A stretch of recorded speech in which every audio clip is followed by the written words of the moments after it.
Tiens, joue encore quelques secondes. Et même dans ton masque, dis-lui à mi-voix combien tu l'aimes. C'est bon d'être ensemble et de reprendre l'habitude de le louer. Dis-lui quelques instants encore combien tu l'aimes. Seigneur Jésus, Seigneur Jésus, Seigneur Jésus, Seigneur Jésus.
Voilà, bienvenue à chacun. On accueille sur YouTube les frères et sœurs qui, par mesure de sécurité, ont préféré rester à la maison. Alors, excusez-nous du retard, puisqu'on a dit qu'à 11h, le message serait sur le site, mais on a dû couper le premier culte parce que quelqu'un a fait un malaise, on a dû appeler l'ambulance. Donc voilà, c'était un peu chahuté, mais on est là maintenant ensemble. Soyez les bienvenus, on va laisser les musiciens aller s'asseoir et se reposer.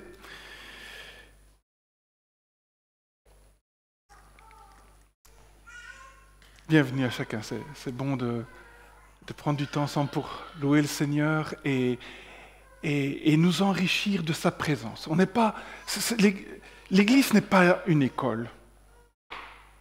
Même si Jésus a beaucoup enseigné, il parlait du royaume et il y avait quelque chose de sa présence qui se communiquait. On est en train de nourrir la présence de Dieu, les valeurs du royaume. Et donc, c'est frappant de voir combien Jésus prenait du temps à enseigner. Bien sûr, il a beaucoup guéri, il a fait tellement de choses, mais du lever au coucher, très souvent, il s'arrêtait et il enseignait, il fortifiait les cœurs. Et on est là pour cela aussi ce matin. En pensant à notre retour, il y avait tellement de textes qui venaient à mon esprit, qui foisonnaient en disant « oui, on va aborder ceci, on va aborder cela ». Et vendredi, quand avec Eric, on s'est quitté lors du dernier enregistrement dans la salle du 24/7, il y avait vraiment cette conviction que le Seigneur dit « écoute, tu mets tous ces textes de côté, je veux que tu restes sur cette motivation de l'amour et de la gratitude. » Alors je veux obéir et on va revenir sur ces choses et amplifier certains aspects. Vous avez suivi l'actualité et on voit que les motivations de notre population ont quand même pas mal changé.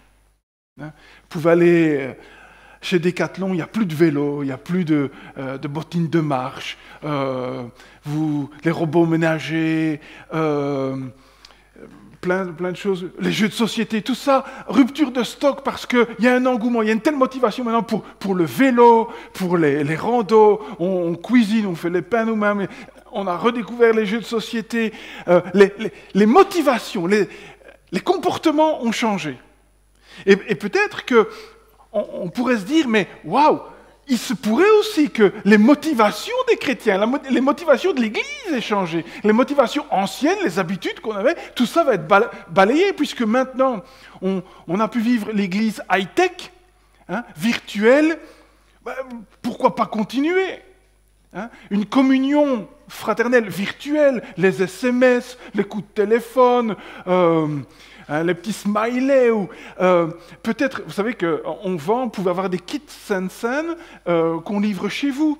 Voilà, on peut avoir une vie de disciple virtuelle. On lit quelques versets sur son smartphone, des petites prières par SMS.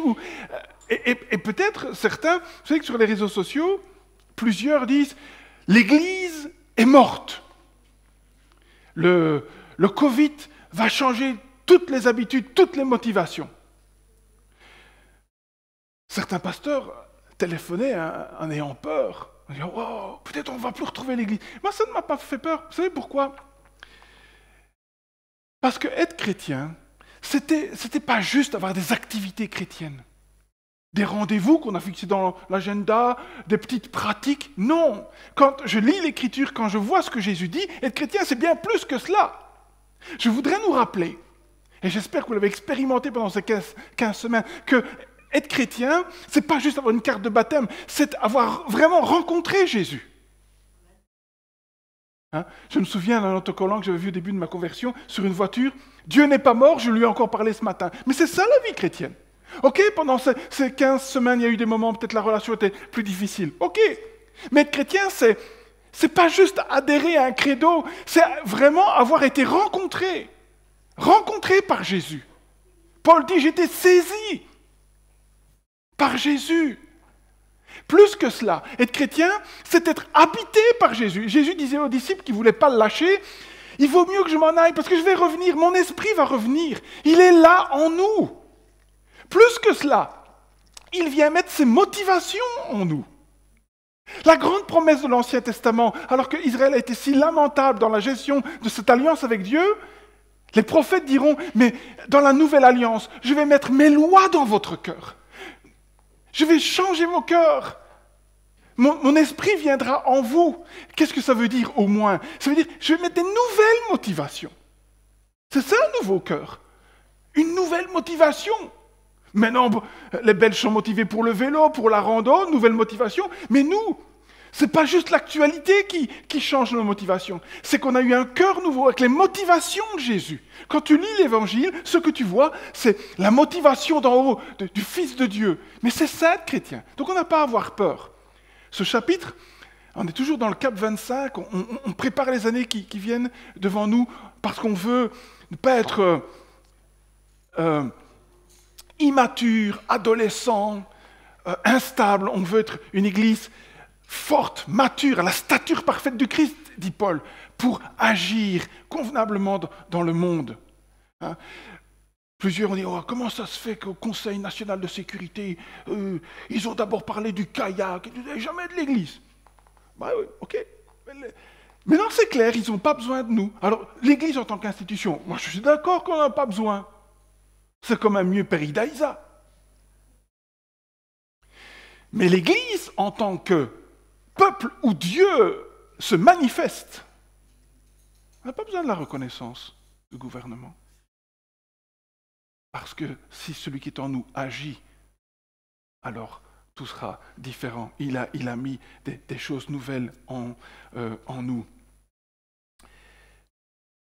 C'est vrai que, quand même, on a vécu et on sort d'une situation où, peut-être pendant un siècle, oui, depuis la grippe espagnole, il n'y a plus ce genre de pandémie planétaire. Un moment tout particulier qui va faire le tri quant à nos motivations. On a déjà vu que être habité par le Christ, être motivé par le Christ, on avait déjà dit deux choses. C'est qu'il dépose en nous cette incapacité à faire demi-tour. Pour nous, c'est sans issue. On va suivre Jésus jusqu'au bout.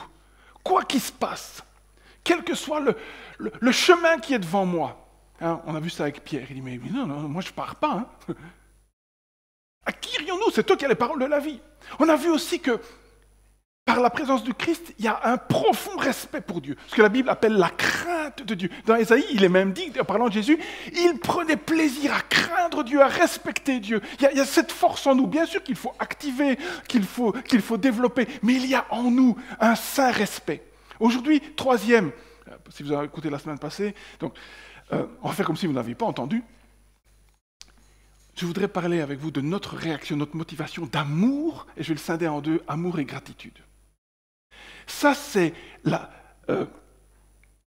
pierre angulaire de la vie chrétienne. Tout se joue là, quelque part. C'est la motivation la plus profonde. Je ne le fais pas par obligation, par devoir, pas parce qu'il n'y a pas d'autre issue, oui, ça me protège. Mais la vie chrétienne, du début à la fin, c'est lié à ma réponse d'amour pour Dieu et ma gratitude. Ok, on va voir ça.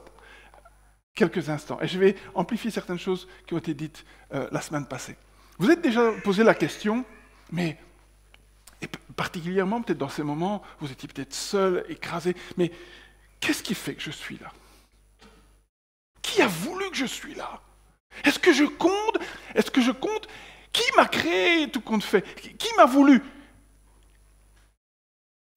On parle bien des motivations. Qu'est-ce qui a pu motiver Dieu à me vouloir? Et parfois, on peut être tellement dur vis-à-vis de soi-même, et on peut se dire, mais est-ce qu'il y a quelqu'un qui veut vraiment? Est-ce qu'en haut, il y a quelqu'un qui était motivé? Surtout que l'histoire de l'humanité, ça s'est quand même pas trop bien passé. Et c'était un euphémisme, c'était catastrophique. Genèse 1 et 2, on vit dans le mot paradis, beaucoup trop court, dans la gloire de Dieu. Et nous, on dit non. Dieu aurait pu dire, terminé. Qu'est-ce qui fait que Dieu a continué avec des gens au cœur si tortueux que nous? C'est Salomon qui disait, Dieu a fait les hommes droits, mais eux, ils ont cherché beaucoup de détours. Qu'est-ce qui fait que Dieu est resté motivé jusqu'au bout? Un seul mot, son amour. Son amour. Et ça fait bizarre de prêcher 3 fois la même chose, mais en même temps, c'est tellement essentiel de graver ça dans nos cœurs. Autour du projet Sylvia, il y a une quantité d'amour que tu ne peux pas imaginer. C'est pas dit, ok, un peu de main d'œuvre, Non. Waouh, je vais faire Patricia, parce qu'un jour elle va me répondre, je vais l'aimer, on va vivre une éternité. Ça, c'est le projet de Dieu. Et vous vous souvenez, si vous avez écouté les capsules vidéo, je vous ai dit que la vie chrétienne, elle ne peut pas être bien vécue s'il n'y a pas la paix et la joie. Jésus a dit, je vous laisse la paix et la joie. Je crois que ce 3e élément est fondamental aussi. Tu ne vivras pas bien la vie chrétienne, ça sera soit le légalisme ou la licence. Si l'amour que Dieu te porte n'est pas à sa juste place, et si ta réponse n'est pas une réponse à son amour. Je reprends le texte et je vais juste lire les versets qui nous intéressent. Paul, dans Éphésiens, explique l'évangile. Il dit, mais nous étions morts. Heureusement, mais à cause de sa grande tendresse, à cause de sa compassion, Dieu nous a sauvés en Jésus-Christ. Ce n'est pas par nos œuvres. Et puis, il explique son mandat d'annoncer l'évangile sacré, la bonne nouvelle, dont le monde a besoin. Avant le kayak, avant les restaurants, avant de la vie en Jésus-Christ. Et puis il va prier. Oh Père, je te prie pour que ce chrétien-là d'Éphèse, c'est une lettre universelle pour chacun d'entre nous. Regardez ce qu'il dira au verset 17. Je prie qu'il soit enraciné et fondé dans l'amour de Dieu. Écoutez les verbes, qu'il soit enraciné et fondé dans l'amour de Dieu pour être capable de comprendre avec tous les saints. Ça c'est intéressant, c'est pas seul chez soi. Ok Seigneur, tu nous as maintenus 15 semaines dans la cave, mais quand même, pour comprendre ton amour, on a besoin d'être avec tous les saints, qu'on comprenne la largeur, la longueur, la hauteur, la profondeur de l'amour du Christ et de connaître cet amour qui surpasse toute connaissance. Vous imaginez? Paul est en train de dire, étudiez, mais vous ne saurez pas connaître. Connaissez, mais ça dépasse toute connaissance, de sorte que vous soyez remplis jusqu'à toute la plénitude de Dieu. Pour ceux qui viennent le mardi, vous savez que c'est un texte fondamental, parce qu'on prie pour un réveil d'amour dans la région. Que cette région soit couverte de l'amour de Dieu. Vous imaginez? Moi, j'aime ce texte. Paul dit, de sorte que vous soyez remplis jusqu'à toute la plénitude de l'amour de Dieu. Dieu ne se dit pas, moi je vais les asperger. De temps en temps, une petite gouttelette là. Un petit postillon d'amour. Non, Dieu dit, moi je veux ma plénitude d'amour. Est-ce que nous comprenons que c'est ça qui doit nous motiver? C'est ça la réaction. Et si c'est pas ça, il faut que je m'arrête. On prédit comme dans le couple, comme dans la famille. Arrête-toi, c'est ce qui te motive à vivre la relation, la vivre, et particulièrement avec Dieu. C'est pas l'amour. Parce que Dieu dit, je veux que vous puissiez connaître, et on sait que en grec comme en hébreu, c'est l'idée quand même d'une intimité, que vous goûtiez cette expérience de mon amour, de sorte que vous en soyez remplis jusqu'à toute la plénitude. Voilà ce que Dieu veut faire dans son Église. Donc ce 3e facteur est vraiment hyper positif. C'est ma réaction, notre réaction d'amour et de gratitude à l'amour de Dieu. La Bible ne cesse d'affirmer que l'amour de Dieu est toujours premier, toujours. Avant qu'il ne crée quoi que ce soit, Dieu avait un projet d'amour. C'est Jean qui dit « Dieu est amour, voici comment il s'est manifesté en Jésus-Christ ». Et puis écoutez ce qu'il ajoute. Cet amour consiste non pas dans le fait que nous avons aimé Dieu le premier, non, mais Dieu nous a aimés. Cette source incroyable, ce torrent d'amour infini a coulé sur nous alors qu'on était rebelles. Il n'a pas attendu un degré de moralité. Il n'a pas dit « Bon Joël, t'as fini maintenant ». Mais non, il aimait déjà même quand elle faisait des bêtises, quand nous faisions des bêtises. Cet amour était là, alors qu'on était indigne. Paul dit, Dieu prouve son amour. Il l'a prouvé en Jésus-Christ. Il y a quelques années, j'avais été invité par une communauté pour parler de l'amour de Dieu. Et je m'étais dit, je vais lire rapidement, relire encore une fois rapidement l'Écriture. Et j'ai pris une version nouvelle et je vais souligner en rouge tous les textes, tout ce qui aborde le thème de l'amour de Dieu. C'était le vrai livre rouge. C'est vraiment la déclaration d'amour que Dieu nous fait. L'Écriture, ce n'est pas fait d'abord pour les théologiens, c'est fait pour les amoureux, pour ceux qui ont besoin de découvrir le grand amour. Dieu a tellement aimé le monde qu'il a donné l'Écriture. Dieu veut vraiment nous déclarer son amour pour que nous répondions à son amour. À Éphèse, il dit, ouais, super, toute une série de bonnes œuvres, et c'était bien, Apocalypse 2, mais j'ai contre toi que tu as perdu ta motivation. Tu as perdu cet amour fou. On a fait des folies quand on était fiancés, non? Faites pas les malins, je n'étais pas le seul. Mais oui, mais continuez à en faire, continuez à en faire. Mais c'est ça l'amour de Dieu. Et notre réponse, elle doit être à la hauteur. Bon, la semaine passée, j'ai dit certaines choses, mais l'Écriture dit des choses ahurissantes sur l'amour de Dieu. Regardez la parole du Fils prodigue, c'est ahurissant comment le Père aime ses fils. Mais le cadet, il mérite d'être éjecté, mais son amour est sans condition. Et l'autre ne comprend pas ça. Comment le voyou, tu fais la fête pour lui, mais pour le Père, il n'y a pas de souci. Son amour n'a pas pris une ride. L'amour de Dieu est personnel pour les deux, mais pour chacun d'entre nous, quel que soit notre passé. Ça, c'est l'amour de Dieu. Alors, on est vraiment indigne de cet amour, de cette attention. Personne ne mérite cela. Par son agonie à la croix, nous qui étions rebelles par nos pensées et nos œuvres, la Bible dit, il a fait de nous des esclaves, non, les membres de sa famille. On est ses bien-aimés, on est l'épouse de Jésus. Et bientôt, on va vivre ça pour toujours. On va goûter jusqu'au fin fond de l'éternité à la bonté de Dieu. Et ça doit impacter maintenant ma motivation. Cet amour, ça nous humilie, parce qu'on ne le mérite pas. Et ça, c'est un peu embêtant. Notre réflexe, c'est de dire, ok, qu'est-ce que je dois? Moi, je pense que beaucoup de gens ne viennent pas à l'Évangile parce que c'est embêtant de ne pas mériter. Non, on veut assumer, mais on ne sait pas assumer. Ça nous humilie parce que c'est immérité, mais en même temps, ça nous élève. Ça nous élève parce que j'ai conscience que je peux maintenant m'approcher de Dieu en Jésus-Christ et que je ne serai pas séparé de son amour.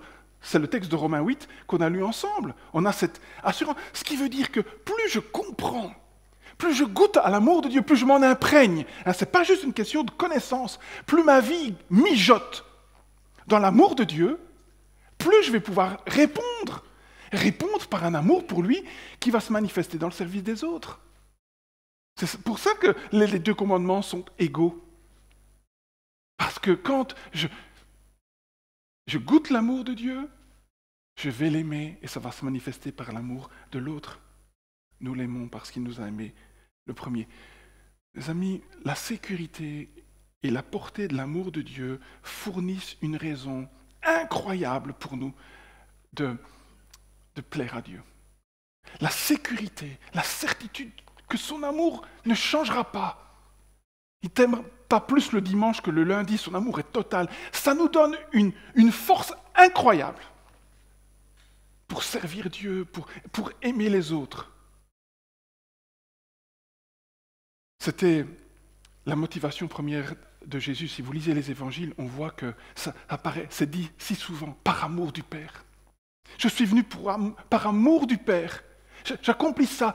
Je pense que c'est Jean 17, il dit, Père, j'ai accompli ta volonté. Par amour pour toi, j'ai accompli ta volonté. Glorifie-toi. Et on voit que chez Jésus, l'amour qu'il a pour le Père, il le lie très souvent à la volonté du Père. Et c'est la même chose pour nous. Il y a des textes qui apparaissent. Qu'est-ce que ça veut dire? Que aimer Dieu, ça sera garder ses commandements. Je me souviens, il y a quelques années, un couple était parti en disant « Vous mettez trop l'accent sur les commandements. Aimer Dieu, ça n'a rien à voir avec les commandements. » Mais je vois que Jésus dit « Non. Aimer Dieu, c'est prendre plaisir. Prendre plaisir à accomplir sa volonté. Pas parce que je suis obligé, mais parce que c'est agréable. C'est agréable. Paul dit si souvent, nous cherchons, nous nous efforçons à l'être agréable à Dieu. Quand j'aime Dieu, j'aurai envie d'accomplir sa volonté parce que je réalise que ça me rend libre, parce que c'est bon, parce que le commandement est positif. Moi, j'aime m'imaginer l'obéissance, c'est le côté pile de la pièce. C'est une même pièce. C'est le recto du verso. C'est la juste manifestation visible de quelque chose qui est invisible. L'obéissance, c'est pas quelque chose de militaire, d'obligé. C'est parce que j'aime Dieu que je manifeste visiblement mon attachement en accomplissant sa volonté. Et plus je progresse dans ma vie de disciple, plus son amour m'imprègne, plus je l'aime et plus ça va impacter ma motivation. Ça va impacter ma motivation. Paul dit, l'amour du Christ nous presse. Ça, c'est le secret de la vie chrétienne, de notre motivation, qui fait que des gens vont aller jusqu'au supplice, jusqu'au martyre, sacrifier tellement de choses, pas par obligation, mais par amour. Mais par amour. Cette relation, elle a des effets en chaîne. Plus l'amour de Dieu s'installe en moi, plus je vais l'aimer, plus je vais chercher à lui obéir. Et plus j'obéis, plus je le connais, plus ma relation se fortifie. Alors, avant de dire quelques mots sur la reconnaissance, je pense que ça vaut la peine peut-être de s'arrêter, parce que c'est tellement crucial. Ma compréhension, mon expérience de l'amour de Dieu et ma réponse. Parce que si ça n'est pas en place, pourquoi je vais agir? Qu'est-ce qui va me motiver? Peut-être pour nous aider à évaluer notre progression spirituelle, demandons-nous, maintenant et puis dans les jours qui viennent, comment est-ce que j'aime Dieu? Comment est-ce que j'aime Dieu? Parfois on est trop à l'aise avec ça. Oh, ça va, j'aime Dieu, j'ai quand même lu quelques versets. Mais comment est-ce que j'aime Dieu? Est-ce que j'aime surtout Dieu pour ce qu'il me donne, pour sa sécurité, ou pour lui? Un petit peu comme si dans le mariage, j'aimais l'autre pour ce qu'il me donne. Ça ne marche pas. Comment est-ce que j'aime Dieu? Est-ce que je suis amoureux de lui?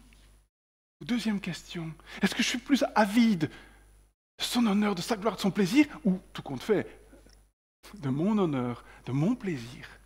Alors si je ne peux pas répondre vraiment positivement, moi je vais dire, bon, c'est pas grave. Est-ce que je peux dire, Seigneur, je réalise que, comme à Éphèse, j'ai perdu ce premier amour, mais j'ai l'intention, j'ai le désir, je t'offre mon intention. Avec cette quatrième alors question, parce que cet amour-là, il est coûteux. Est-ce que je suis prêt à payer le prix? Est-ce que je suis prêt à dire, Seigneur, écoute, je me sens un peu minable dans mon amour pour toi, alors que le tien est tellement intense. Montre-moi, là où dans l'obéissance, il y a peut-être un prix à payer. Quand Jésus appelle le jeune homme riche, il y avait un prix à payer. Pas pour l'embêter, mais pour que cet homme découvre la liberté. Quelle offre incroyable! Jésus lui dit, suis-moi, et c'est le même pour nous. Et peut-être il y a des choses auxquelles je suis trop attaché qui font que mon amour pour lui n'est pas bon.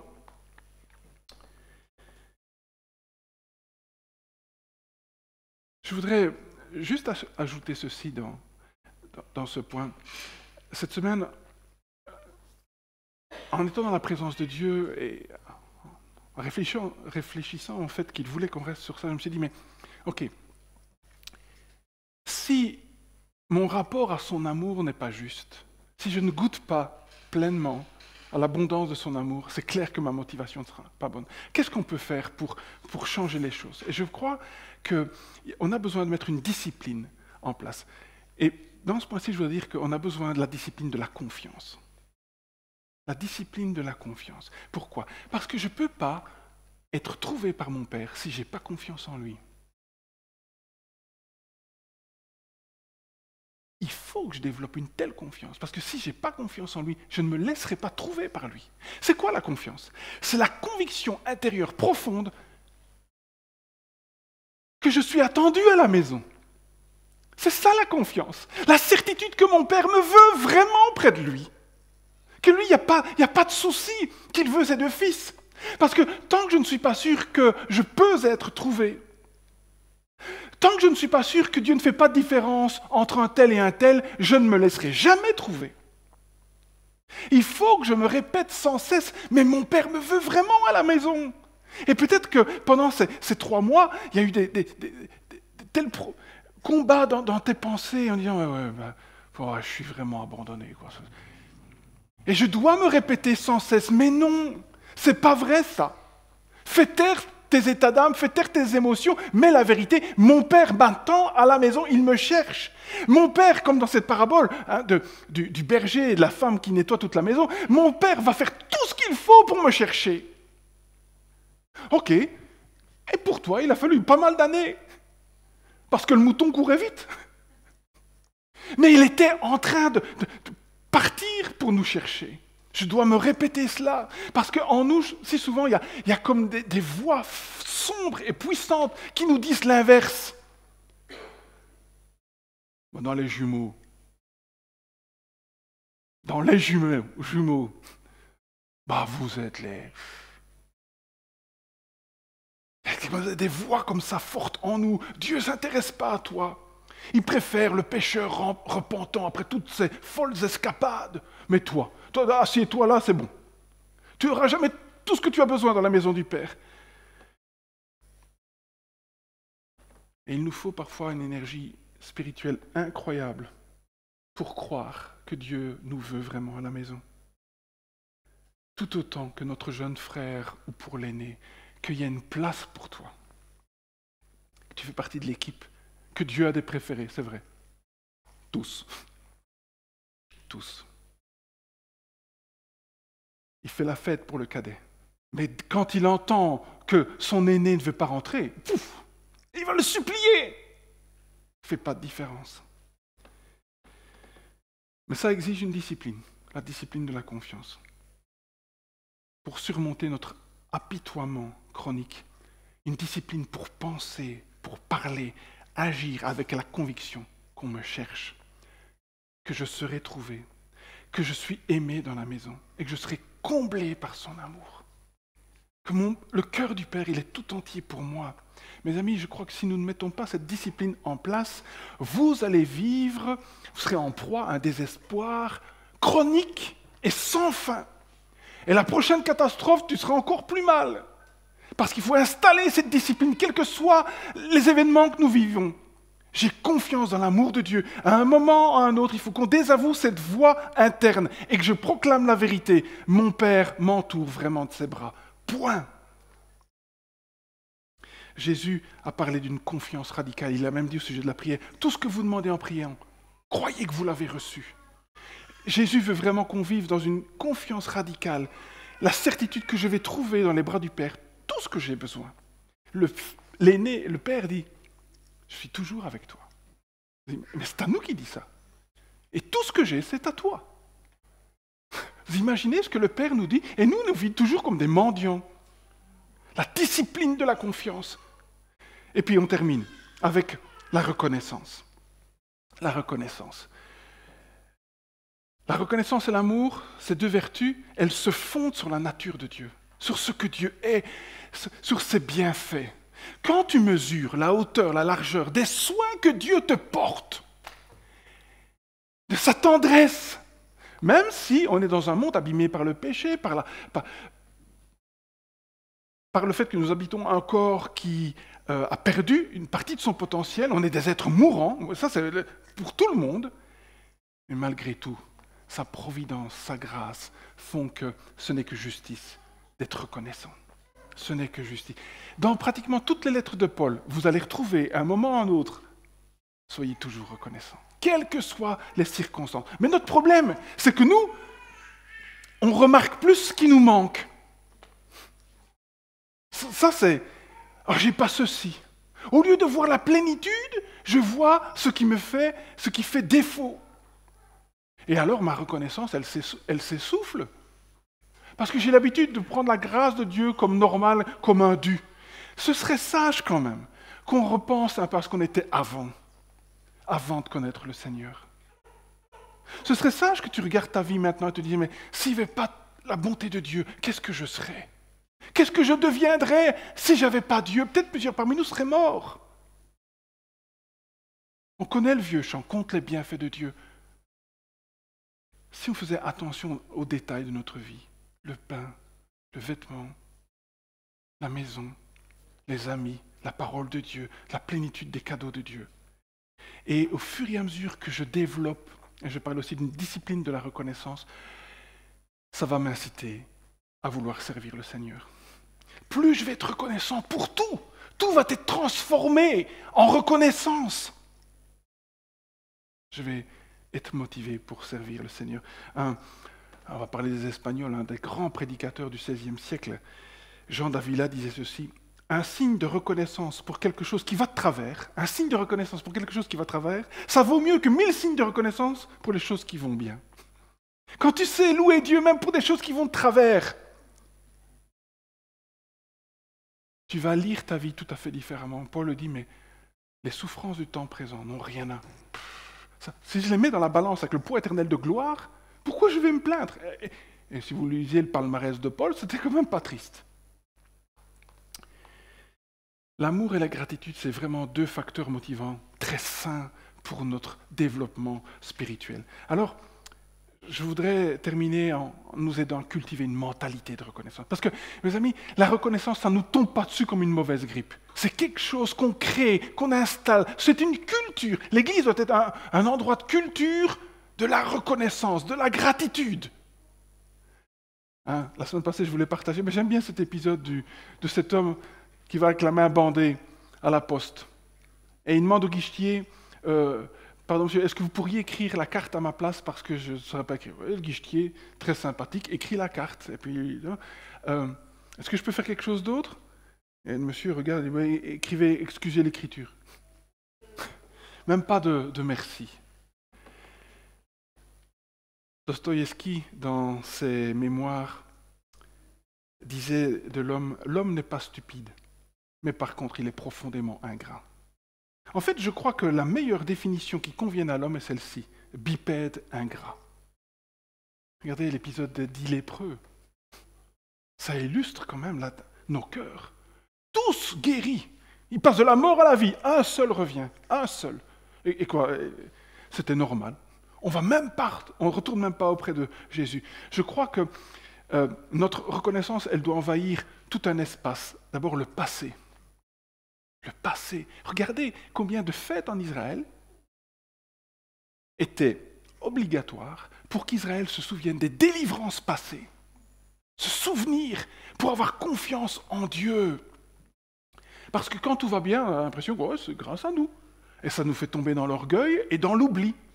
Et on oublie. Moi, je crois que l'oubli, c'est vraiment une marque de la déchéance. On oublie. On oublie.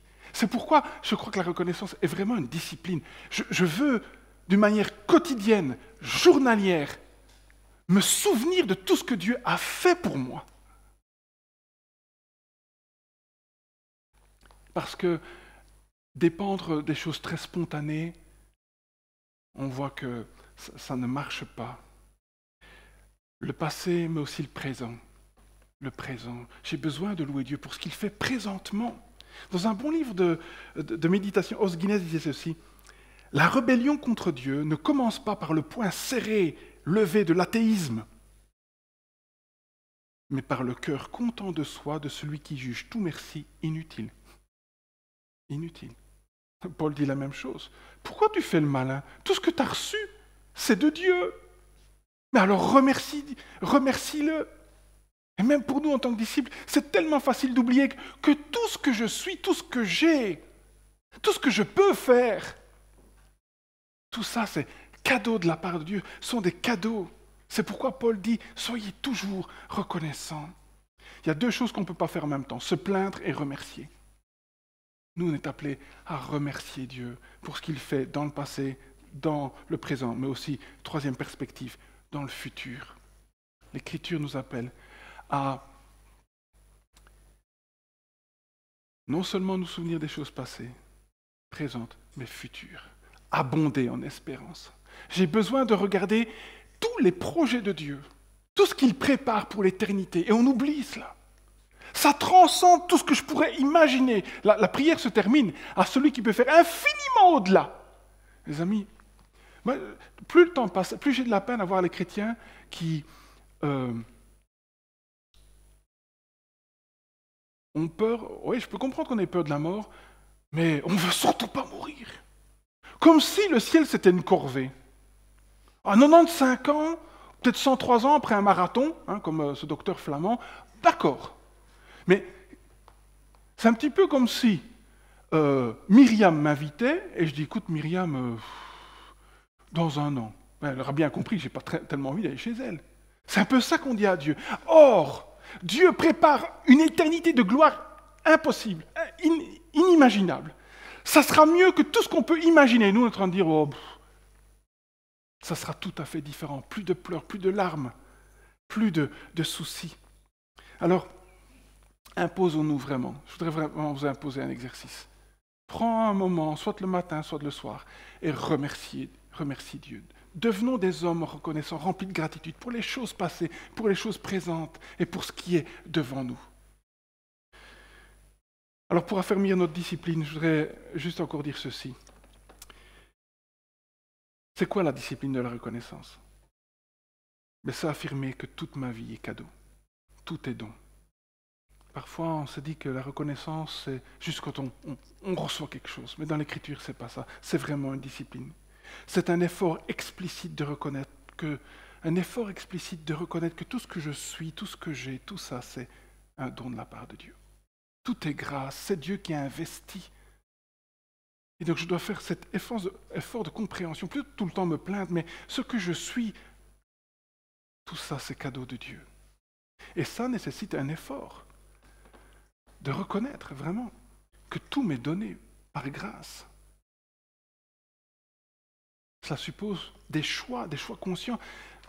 Je dois choisir d'être reconnaissant. Ce n'est pas juste quelque chose qui me vient comme ça, des émotions. C'est un choix. Je veux devenir quelqu'un de reconnaissant. Pensons au deuxième fils. Son père le supplie. Il doit choisir. Vous avez noté que la parabole se termine par une question. Allez, viens. On ne sait pas ce qu'il va faire. Il doit choisir. Je dois choisir. Soit la reconnaissance, soit le ressentiment et l'amertume. Et il y aura toujours possibilité de choisir l'un ou l'autre. Je peux choisir d'être reconnaissant, même si je suis critiqué, même si je suis blâmé, même si j'ai encore peut-être telle amertume dans mon cœur, mais je peux quand même être reconnaissant. Même si on m'a pas remercié, même si on a bafoué tes droits, tu peux rester, tu peux choisir d'être malgré tout reconnaissant. Tu peux choisir de parler de bonté et de beauté, même si autour de toi, tout est sombre. Tu peux choisir, tu peux choisir. Il y a toujours le choix. Pourquoi? Parce que mon Père est venu me trouver et qu'il m'a dit, tu es mon fils. Tout ce que j'ai est à toi. Parce que ça, c'est ma vie. Je peux rester reconnaissant. C'est pour ça que l'apôtre Paul, en pleine nuit, le corps lacéré à Philippe, loue Dieu. Cette partie-là, on ne pouvait pas y toucher. Ok, il était emprisonné, il était abîmé, mais il a choisi. Parce que mon Père est venu à ma rencontre, parce que je peux croiser ses yeux qui me disent, Laurent, je suis toujours avec toi. Jamais je vais t'abandonner. Je peux envisager la vie dans la reconnaissance. Et ça nécessite vraiment un effort. Alors je conclus.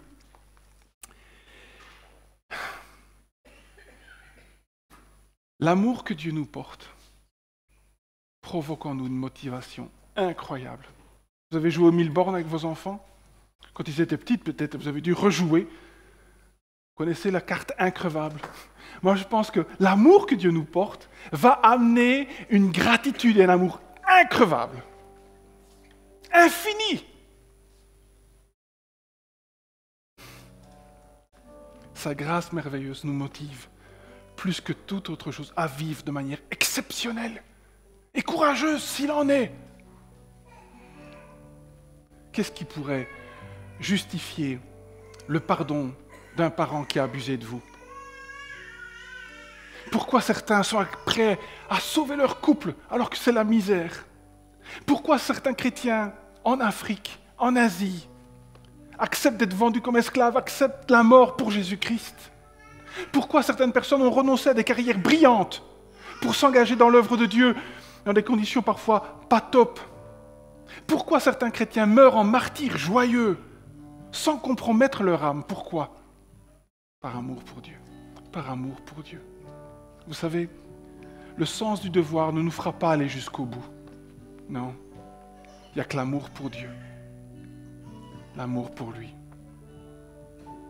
Les actes de consécration dans nos vies reposent sur notre réponse d'amour. Que nous soyons vraiment encouragés et fortifiés. Il a mis un cœur nouveau, il a mis un potentiel incroyable, que nous puissions l'activer par des disciplines de confiance. De confiance, je suis le bien-aimé, et une discipline de reconnaissance, où je sais que tout est cadeau. Que Dieu prendra soin de moi. Même si, peut-être pas toujours les cartes que j'aurais distribuées. Ok, c'est pas grave, Seigneur. Je sais ce qui m'attend. Peut-être levons-nous ensemble, on va prier puis chanter un dernier chant.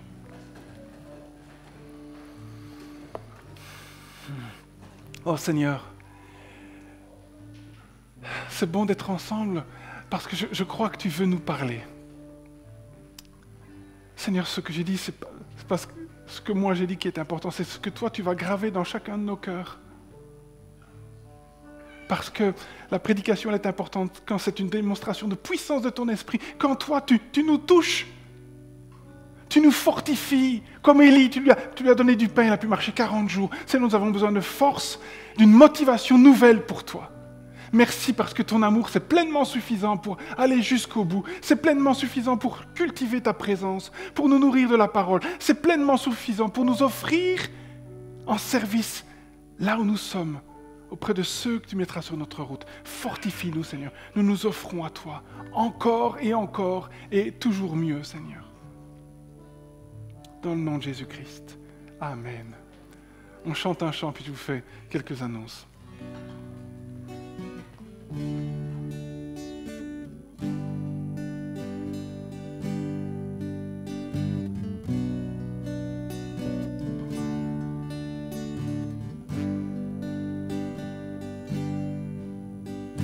Éclatant de grâce, rayonnant de bonté, tu m'as relevé de ma honte. À présent, je marche vers ton éternité. Je veux plus qu'une vie rachetée. Permets-moi de t'offrir la pureté de mon cœur. Je veux voir s'établir ton royaume, Seigneur.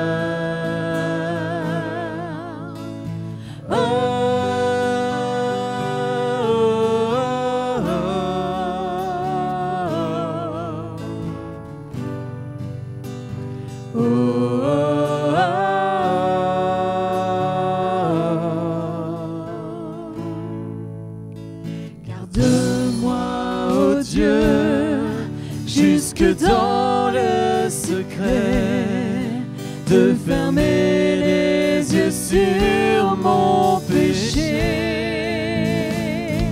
Je veux voir tes promesses, vivre ta sainteté et connaître une vie transformée.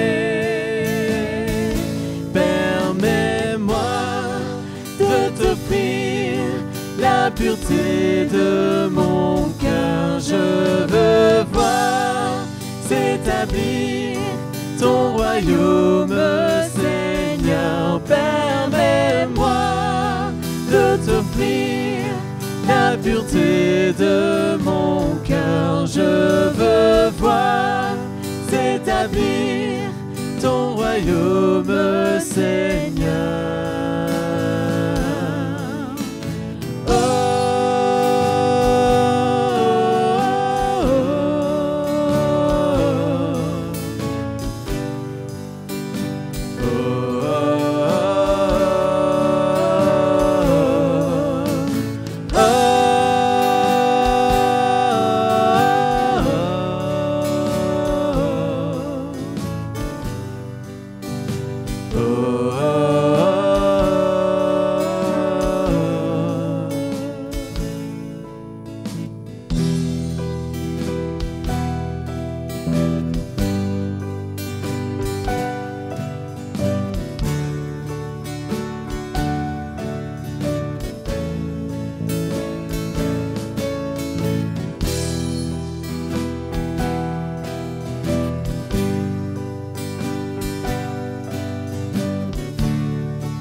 Élève-toi, ô Dieu très saint.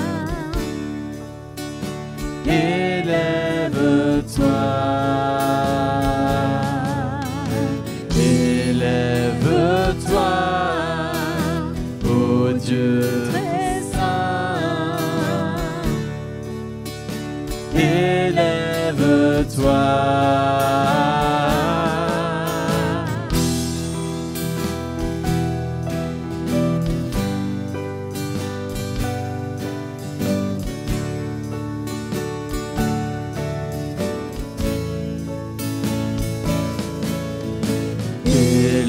Élève-toi, ô Dieu très saint.